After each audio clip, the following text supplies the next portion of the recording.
It's fun to look at market values of homes in other cities, particularly when you're comparing it to your own home. And here we are in Greater Victoria. We have a lot of people that move here from other parts of the country, and they typically get sticker shock because Victoria is more expensive than they expected. Today, what we're doing is we're comparing the values of homes across the country, and we're comparing them on an apples to apples basis. And the reason why we're even here is I was thinking, when you go traveling, one of the first things you do is you go to your currency exchange place because you want to see how far your Canadian dollar goes depending on where you're going. And imagine if you are moving to Victoria. You want to know how far, if you're converting your existing home from wherever you're coming to and coming over to Victoria, you want to know how far your dollar is going to go. Or on the flip side, if you are from Victoria and you're moving to another marketplace, it'd be interesting to know how far your dollar goes there or not. So this is the reason why we've developed something called the V factor. We're comparing homes based on a value established by Victoria Properties. So let's just run through our data points here. Of course, all of the information that I've used in our comparison here come from the real estate boards across the country and all of the market areas that we're comparing today. And the date that I chose was December of 2021. Now, the information from Montreal and Ottawa, by the way, were from a month prior, November. We're filming this right now, mid-January 2022, and I guess the information from those boards just hasn't come in yet. But the interesting thing here is, it doesn't matter when you're watching this. If you're watching this now in 2022 or years later or whatever, it doesn't really matter because generally speaking, the comparison between the areas remains the same. The dollars might be different, prices go up, but the relationship between the differences in the market areas you'll find remains pretty constant. Now, I'm looking only at detached single-family homes, and I want to make sure, as I said, that we're looking at apples to apples. So we're not comparing houses, condos, townhouses. We are also not looking at the average. So one of the things that people look at is the average price of homes.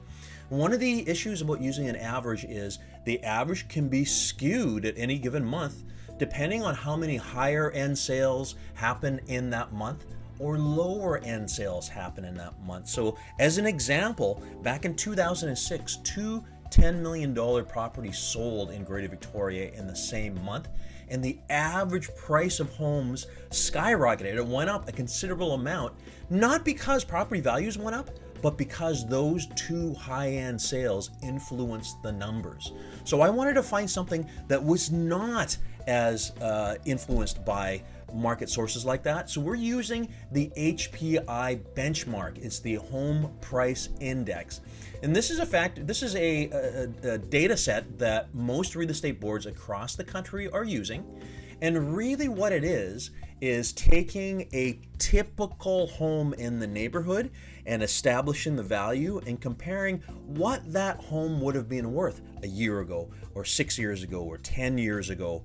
It's a much more accurate figure because it determines the value changes of that house and not being skewed by a very expensive house down the street that sells. So we're using the HPI.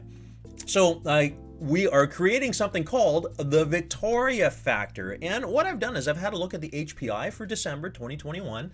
For a single family home, the Victoria benchmark price was $1,066,800. So the V factor there is a 1. That's the value that we're comparing the rest of the cities across the country with. Now, let's start by looking at a breakdown of Victoria, because all towns have sub areas, and of course Victoria is no different.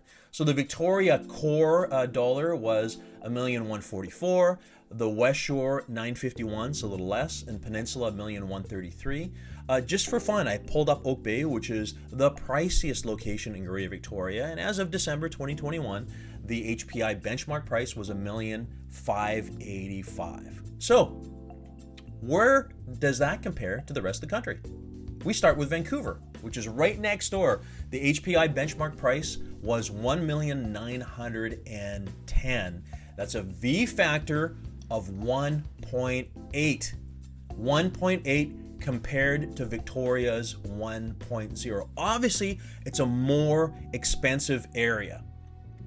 Now, Vancouver also has sub areas, and I've just pulled them up. I pulled them up here for you just to have a look. In Vancouver West, 3,224,000. That's a V factor of 3 times the price of Victoria properties. Vancouver East, 1,007,000, or a V factor of 1.6. Richmond, $2,000,031, or a V factor of 1.9. And in Burnaby, there's, by the way, Burnaby North and South, but I've just picked Burnaby North here at 1,868,000, a V factor of 175. So that just shows Victorians, for instance, if we're moving from here to any of those areas, our dollar does not go as far. So for a similar type of house, we'll be paying a lot more money, as much as 3 times as much in Vancouver West. Now, there's other areas too. The Fraser Valley, that is just outside Vancouver. The HPI benchmark was 1,005,000, or a V factor of 1.4. Again, broken down into the areas. White Rock, Langley, Abbotsford, and Surrey, all higher priced values than Greater Victoria. Anyone coming from these market areas and selling their home that is similar to one they'll find in Victoria, they're going to have money left over. These are typically the people that are selling their homes over there, moving to Victoria, enjoying the lifestyle, similar kind of house, and either having money left over or living without a mortgage. That's the dream, isn't it? The other market area is Toronto, of course. Big metropolitan area, 1,696,000, or a V factor of 1.6. And again, breakdown of some of the regions here, just to give you an example. Simcoe County is 892, or a V factor of 0.83. It's cheaper than Victoria. This means that anyone who's coming from there is going to have to pay more to live in Victoria, or have a different type of property, maybe going from a house to a townhouse or a condo. Let's look at some of the other areas across the country. Calgary, benchmark HPI for December 2021, 547.3. It's a V factor of 0.51. Now, Calgary is an area that I often talk about because there's so many amenities there. It is a family-centric area. There's a lot of work. Of course, you know, it hasn't been all that strong in the past couple of years. Very much influenced by oil and gas.